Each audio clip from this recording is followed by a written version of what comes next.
Pemirsa, Anda menyaksikan program Indonesia Forward di CNN Indonesia bersama saya Miladia Rahma.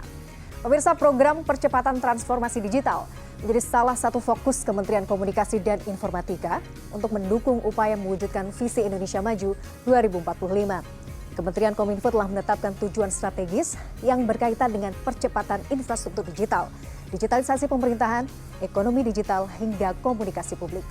Pada 12 Oktober 2023, Menteri Kominfo Budi Aris Setiadi membentuk satuan tugas untuk percepatan penyelesaian dan optimalisasi program penyediaan infrastruktur, telekomunikasi, dan informasi pada Badan Aksesibilitas Telekomunikasi dan Informasi Bakti Kominfo. Lantas apa tugas dari Satgas Bakti Kominfo ini?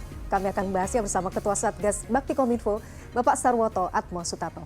Halo Bapak, terima kasih sudah hadir di studio CNN Indonesia. Apa kabar? Baik, baik. Baik, Pak Sarwoto, ini menarik sekali. Kalau kita bicara soal Bakti Kominfo ini baru ya, ibarat kata ya, baru 12 Oktober, baru beberapa hari yang lalu, kemudian Kominfo membentuk sebuah satgas di Bakti Kominfo yang sebenarnya kalau kita melihat, kalau saya baca begitu ya Pak ya, fungsi dan juga tugasnya cukup menarik. Nah, boleh kita tahu Pak, latar belakang atau mungkin maksud dan tujuan sebenarnya dibentuknya dari Satgas Bakti Kominfo ini apa? Silakan. Baik, terima kasih Mbak Mila. Jadi telah diumumkan Satgas ini dibentuk oleh SKEP dari Pak Menteri Kominfo nomor 472 tahun 2023. Nah, tentu kalau kita itu membentuk Satgas, ada sesuatu di mana bisnis proses normal itu nggak bisa jalan. Gitu. Betul, betul. Nah, apa itu, mengapa nggak bisa jalan? Karena kita tahu bahwa proyek-proyek yang pembangunan di Bakti itu memerlukan banyak sekali sinkronisasi, koordinasi, bukan hanya di lingkungan Menteri Kominfo, tetapi juga di lingkungan kementerian lembaga lain. Ya, salah satunya nanti mungkin kita bahas lebih lanjut. Kita tahu semua bahwa BTS 4G pembangunannya itu kan ada sedikit hambatan karena ada masalah hukum gitu ya. Betul. Nah, oleh karena itu Satgas ini dibentuk dalam rangka itu. Kita bagaimana mempercepat debottlenecking masalah-masalah yang kemudian bisa diatasi bersama. Sehingga lengkap sekali Satgas ini, ada yang terdiri dari teman-teman yang engineering seperti saya ini, engineering lapangan gitu. Kemudian ada teman-teman dari Kejaksaan Agung, ada yang dari BPKP, ada yang dari LKPP, ya, lembaga pengadaan barang dan kebijakan barang dan jasa pemerintah, dan juga dari Departemen Keuangan, di samping dari teman-teman Kominfo sendiri. Sehingga diharapkan dengan adanya Satgas ini, maka semua yang menjadi beban pembangunan, hambatan, itu bisa diatasi secara lebih cepat. Gitu. Oke, jadi kata kuncinya lebih cepat. Betul, jadi sebenarnya ini melibatkan banyak pihak ya Pak ya, untuk mitigasi resiko juga sebenarnya. Nah, saya baca memang salah satu kemudian tugas pokok adalah bagaimana memastikan pemerataan ya infrastruktur layanan telekomunikasi dan informasi ini di daerah 3T. Ya. Nah, bagaimana kemudian mengelaborasi fungsi ini Pak? Ya. Jadi memang salah satu didirikannya namanya BLU, Badan Layanan Umum, Bakti Kominfo, itu salah satunya adalah menjalankan pembangunan akses internet di daerah 3T. Ya. Terdepan, terluar, dan tertinggal. Jadi di daerah 3T ini mengapa kok menjadi tanggung jawab pemerintah? Ya, kenapa jadi kan? prioritas begitu? Sedangkan industri telekomunikasi ini sudah diserahkan kepada mekanisme pasar itu lebih dari 15 tahun yang lalu gitu ya.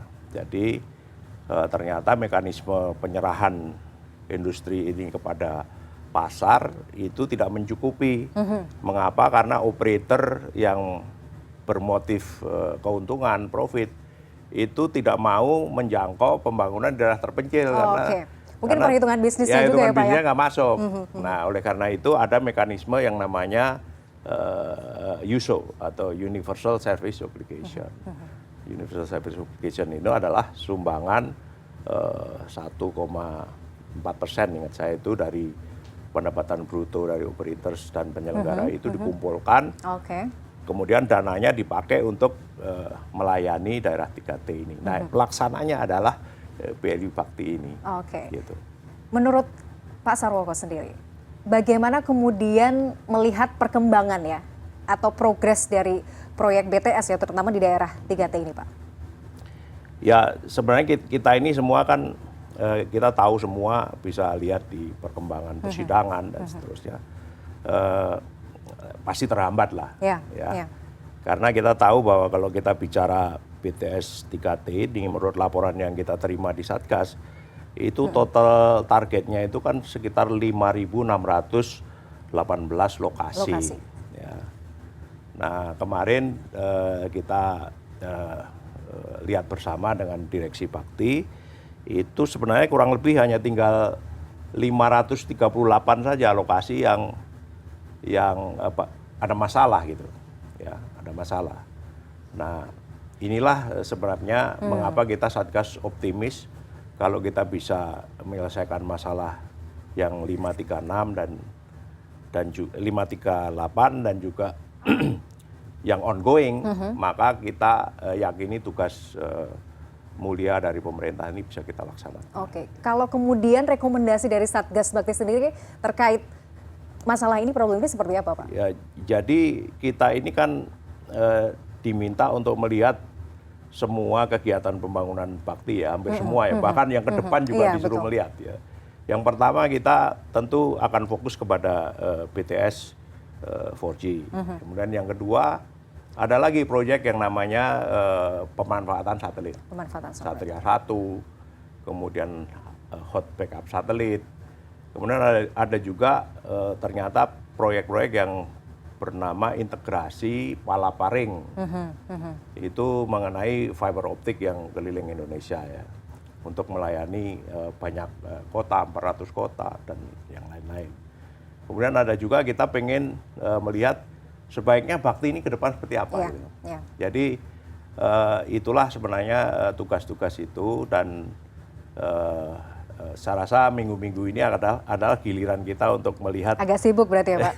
Melihat bagaimana BTS 4G ini mau kita carikan solusinya. Baik, kalau bicara sebenarnya melihat topografi Indonesia ya Pak ya, dan kemudian potensinya kan sebenarnya luar biasa ya. Penduduk kita adalah penduduk keempat terbesar di dunia, 270 juta jiwa. Kemudian kita melihat bahwa sebenarnya potensi penggunaan internet di dalam negeri juga luar biasa. Tapi yang juga menjadi kendala, dan saya pikir ini menjadi sebuah tantangan juga, adalah negara kita kan kepulauan. Ini sebenarnya menjadi salah satu concern juga ya Pak ya, untuk pembangunan BTS 4G sendiri ya. Bagaimana kemudian Satgas melihat tantangan dan kendala ini? Ya, tanah air kita ini, Indonesia ini memang terdiri dari 17.000 pulau. Betul. Ya, itu seperti itu, akan selamanya seperti itu. Betul. Gitu. Nah, menurut saya bagaimana kita ini masyarakat, terutama para engineering yang bergerak di bidang sektor telematika ini, berfokus untuk mencari solusi berdasarkan perkembangan teknologi yang ada. Bahkan sejak tahun 76 kita itu sudah tahu loh bahwa Indonesia itu perlu satelit. Ya. Dan itu selamanya Indonesia akan perlu satelit. Mengapa? 17.000 pulau. Nggak mungkin kita sambungkan dengan fiber optik meskipun kita akan membuat koneksi melalui teknologi kabel laut dan sebagainya, tapi itu terlalu mahal dan lama. Ya. Oleh karena itu kita para engineer ini sangat tertantang ya, bagaimana 270 juta lebih penduduk kita ini ada sinyal lah di atas kepalanya itu yang bisa segera menggunakan akses internet itu seperti saudara-saudara yang lain di urban gitu. Dan ini akan terus ada, bahkan hari ini kan kalau kita dengar bukan hanya satelit Satria 1, Satria 2, belum teman-teman yang lain yang di luar pemerintah kan sudah ada punya satelit yang lain ya, seperti di Telkom Group, ada yang di teman-teman yang lain, provider yang lain, itu akan mengkombinasikan, mengintegrasikan seluruh potensi infrastruktur itu ke dalam suatu servis yang paripurna untuk seluruh masyarakat. Jadi pertanyaannya adalah biarkan itu pulau seperti itu, bagaimana kita anak bangsa membuat engineering yang tepat. Betul. Untuk Memberikan itu bisa tidak kalah ya dengan negeri lain. Nah ini bisa menjadi tantangan tapi sebenarnya bisa menjadi keuntungan kita ya Pak ya. Masya Allah. Oke. Baik Pak, kita jeda dulu pemirsa. Lalu lantas bagaimana selanjutnya tugas dari Satgas Bakti Kominfo ini? Informasi akan kami hadirkan sesaat lagi. Tetaplah di CNN Indonesia Forward.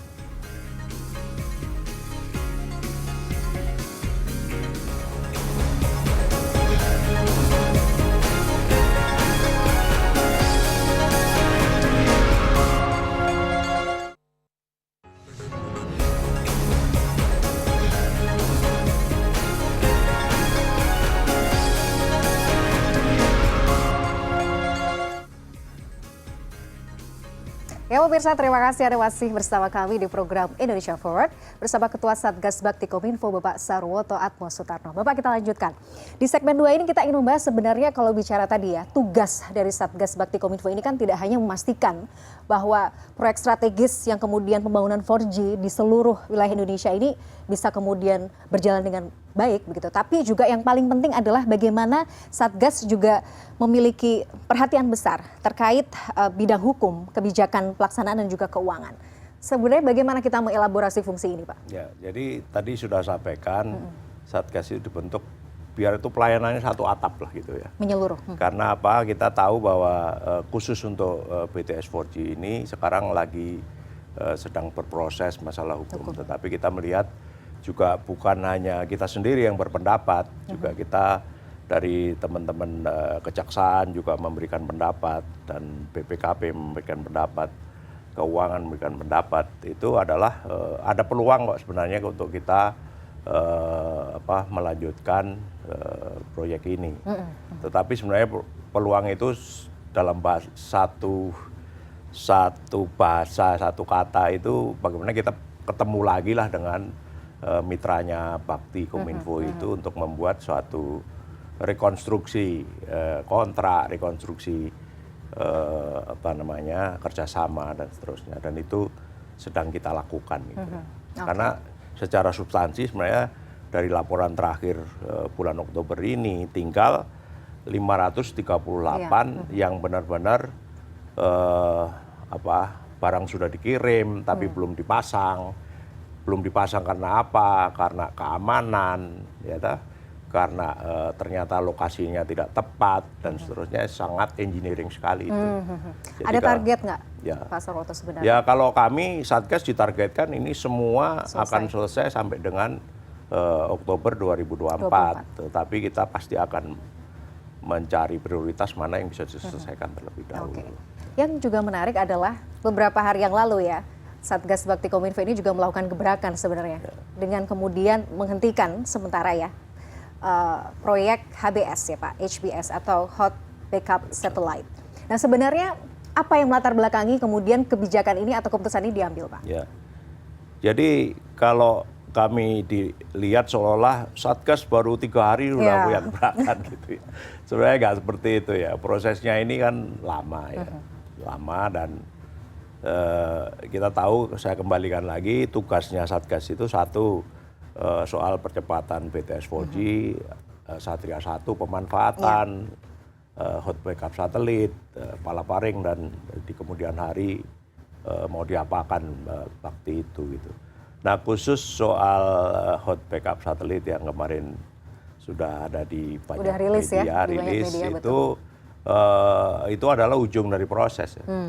Saya melihat itu ujung dari proses, sudah dilihat dari berbagai macam pandangan, bahwa terutama mengerucut namanya hot backup itu adalah apabila yang utamanya Satria 1 itu ada risiko, ya kan? Nah kemudian dari laporan kita juga sudah tahu di publik Satria 1 ini sudah meluncur dengan sukses. Betul. Jadi kalau seandainya Satria 1 ini tidak meluncur dengan sukses, maka hot backup harus membackup gitu kan. Nah dengan kesuksesan itu dan dari beberapa laporan engineering yang kita terima, awal tahun ini sudah bisa melayani masyarakat. Sehingga dengan seluruh keterbatasan yang ada, kita melihat termasuk anggaran, ya. Iya. Maka kita memutuskan sebelumnya, bukan serta-merta, kita juga sudah bicara dengan partnernya bahwa kalau bukan kita putus ya, istilahnya itu kita akhiri. Ya. Kalau kita akhiri kontrak ini bagaimana? Oh ya bisa aja. Berarti keunikan dari hot backup satelit itu modelingnya adalah Kondosat. Kondosat. Jadi kondo satelit. Oh, kondo satelit. Jadi satu satelit dimiliki oleh dua provider. Jadi kalau satu berkeinginan untuk mengundurkan mengakhiri, maka yang lain bisa mengambil alih. Ya kan, bisa mengambil alih, dan itu juga sudah dihitung pengambilan alihan itu secara bisnis ke depannya enggak masalah juga gitu. Karena apa? Karena suatu saat kalau kita memerlukan kapasitas hot backup itu, kita bisa beli kok dari mereka. Dan kita bisa memanfaatkan anggaran yang ada itu, yang kita tarik, itu untuk keperluan yang saat ini sangat penting. Jadi prioritas ya? Jadi prioritas. Misalnya memperbesar kapasitas ground segment untuk puskesmas. Ya, yang kemarin kan ramai sekali itu, puskesmas belum ada internetnya. Ya. Sekolahan. Untuk keperluan online pendidikan, ya. Kemudian untuk Pemda, daerah-daerah yang terpencil, di mana sudah ada program mengenai digitalisasi pemerintahan, tetapi nggak ada internet, termasuk digitalisasi pedesaan. Jadi ini menurut saya lebih prioritas, sehingga kami memutuskan merekomendasikan ya sudah. Dan sebelumnya kita juga sudah bicara dengan konsorsia partner gitu. Sebenarnya salah satu juga bentuk ya, manifestasi sebenarnya dari tugas Bakti Kominfo ini, Satgas Bakti Kominfo. Yang juga menarik ini kan juga berkaitan dengan pelaksanaan kerja dan juga kerjasama dengan para pihak, Pak. Selain kemudian ada sudah satu langkah konkret yang kemudian sudah dilakukan. Apa yang kemudian sekarang juga tengah dipersiapkan untuk next project? Jadi kami melihat bahwa value Bakti Kominfo ini adalah cikal bakal yang saat ini sedang ngetren gitu ya. Di dunia ini sedang ngetren bahwa saatnya pemerintah itu mempunyai infrastruktur sendiri, mempunyai platform sendiri ya untuk melayani tugas-tugas kepada masyarakat gitu. Makanya pemerintah sendiri sudah banyak peraturan yang diterbitkan seperti sistem pemerintahan berbasis elektronik, ya. Kemudian ada istilah-istilah Chief Technology Officer, Chief Security Officer dan sebagainya. Ini kita ingin membuktikan bahwa ke depan ini yang namanya Beli Bakti itu bisa menjadi cikal bakal untuk itu, ya. Nah, selama ini kan kalau kita bicara kemitraan, orang Value Bakti ini baru beberapa tahun. Kemudian capacity building dari orang-orangnya, dari sistemnya juga masih terus disempurnakan. Nah, ini kesempatan buat kita membentuk Satgas ini, termasuk merekomendasikan mau kemana nih Value Bakti ke depan gitu. Karena ke depan ini ada istilahnya GovTech, Government Technology. Ya, di mana satu pasal aja, satu soal aja misalnya. Kita mau membangun pusat data nasional pemerintah. Ya supaya apa? IKTP, kemudian data-data pribadi. Itu cita-cita sebagai penduduk ya, sebagai warga pengennya seperti itu ya, seperti Pak. Itu. Dan itu bisa dilaksanakan ya oleh value-value yang dibentuk memang untuk melayani seperti itu. Ya. Infrastruktur aksesnya ada, ya. Kemudian backupnya ada, data centernya ada, tinggal siapa nih yang akan memanfaatkan infrastruktur ini untuk pelayanan OSS, ya, perizinan, perpajakan, dan seterusnya. Tadi disebutkan bahwa sebenarnya yang menarik dari Satgas Bakti Kominfo ini adalah melibatkan banyak pihak ya, Pak ya. Sebenarnya yang menjadi pertanyaan juga ya, kenapa harus dari banyak lintas sektor ya, yang kemudian ini menjadi menjadi sebenarnya kekuatan juga bagi Satgas Bakti Kominfo ini? Ya setuju atau tidak, memang proses bisnis di pemerintahan dengan di private itu berbeda. Berbeda ya, sudah diakui. Ya, harus diakui. Harus diakui, betul. Jadi di korporasi itu kan ada ciri khas assessment terhadap risiko dan benefit itu cepat dilakukan. Cepat, betul. Ya. Nah kalau di pemerintahan ini kan kita tahu sistem penganggaran demikian rigid. Setiap tahun kalau Anda nggak disperse atau nggak selesai, ya tahun berikutnya harus diajukan. Dan ini semua memerlukan suatu proses dan juga expertise gitu. Ya, expertise dari masing-masing untuk membantu ini gitu. Karena ini adalah proyek pemerintah boleh dikatakan dan kita juga nggak semuanya ngerti gitu. Sehingga kalau ada masalah nih taruh di meja ya. Kemudian bagaimana nih dari sisi hukum, bagaimana sisi keuangan, betul. Bagaimana engineeringnya, itu begitu ngomong ada kesimpulan, itu dilaksanakan. Jadi langsung paripurna saat itu betul. Juga. Pak, kita harus jeda dulu. Ya, pemirsa, menurut data BPS terjadi peningkatan penduduk yang mengakses internet. Apa sebenarnya rekomendasi Satgas Bakti Kominfo selanjutnya agar angka tersebut tidak turun? Tetaplah di CNN Indonesia Forward bersama Ketua Satgas Bakti Kominfo, Bapak Sarwoto Atmo Sutarno.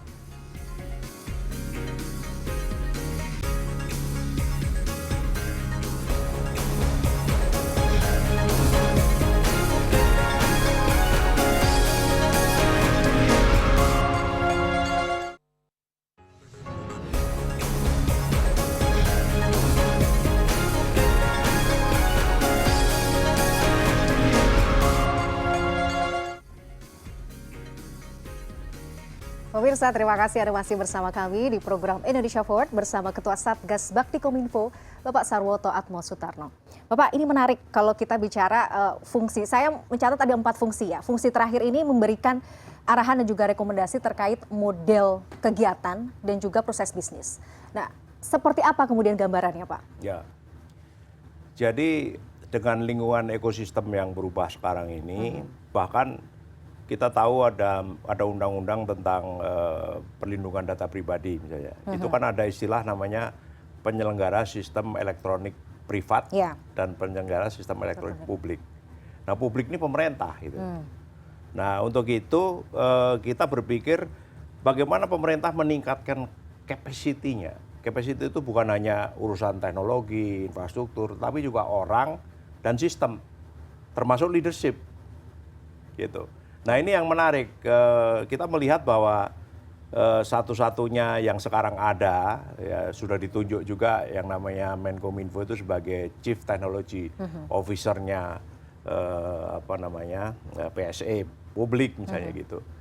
Ini kita melihat ada peluang melewati bakti ini ya untuk bisa dibesarkan capacity-nya gitu. Sehingga kementerian lembaga yang lain itu untuk urusan infrastruktur, untuk urusan platform aplikasi dan sebagainya itu bisa dikerjakan oleh CTO gitu. Ya, memang kita dengar ada departemen lain yang akan mengerjakan aplikasi, tetapi tidak apa-apa itu. Seperti hari ini kan struktur industri kita ini infrastruktur dikerjakan telco, ya dah. Sementara e-commerce itu dikerjakan yang lain kan. Bisa juga seperti itu. Tinggal kita menata hubungannya. Oke. Jadi mencari sebenarnya model bisnis yang juga bisa menjangkau semua ya Pak ya? Iya. Oke. Di awal kan disebutkan juga bahwa cukup optimis. Ya. Artinya kan sebenarnya kalau kita breakdown permasalahannya juga banyak, tantangannya juga besar. Penduduk kita juga banyak gitu. Tapi memang kayaknya semuanya berarah ke progres yang baik ya Pak? Iya. Oke. Iya ya Pak ya? Harus. Kita harus ke sana. Duitnya ada. Duitnya ada. Nah itu. Jadi tapi repot juga kalau misalnya memang terhambat masalah anggaran juga, itu bisa menjadi salah satu faktor ya Pak ya? Ya saya rasa kalau saya melihat ini kita ini Indonesia terpercaya. Jadi kalau kita itu mempunyai program istilahnya ditaruh di Blue Book kemudian menjadi Green Book, itu banyak yang datang untuk ikut membiayai gitu.